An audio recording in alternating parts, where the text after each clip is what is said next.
This is WTF's last battle in the Siege of Winterfell's regular war campaign. They arrive at the last step towards the Supreme Alliance's elite championship. The Alliance hadn't yet secured a place among the strongest ones to fight in the Olympus. Hence, this is the ultimate battle of all. It's to kill or to die. There is no middle ground. They, who had faced Ban twice with bitter defeats, also arrive for these moments with 3 uncontestable triumphs against NFI, RRH, and LIK. They are willing to bend the will of the old gods. Neither the salt in the land nor the wrath of winter shall stop them from achieving what they seek. That is how every bannerman felt on that soundless night before the battle. Queenie and Athena would lead WTF to the gates of hell to defeat any beasts in their way. And their trusted men had plenty of faith that they could do so. WTF would now face a well-known enemy. This was the Wolves' last waltz. RRH had once again risen from the depths of the Eyrie in their last attempt to reach the Olympus themselves.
The lust for blood, the wish to keep WTF's dream alive, and the desire to carry on their High Queen's utmost respect drove WTF's fury on the battlefield.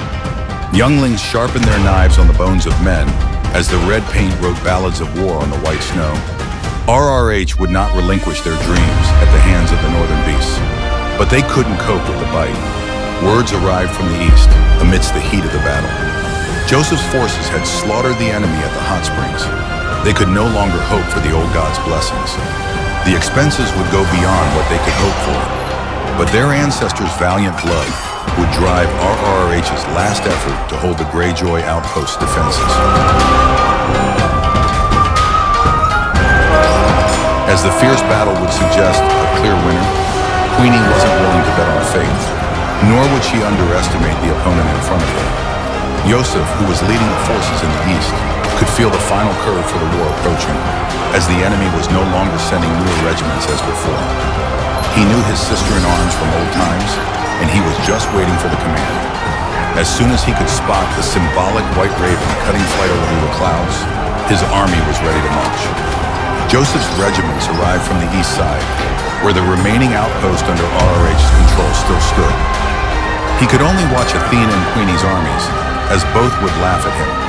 The raven was sent so everyone could celebrate together.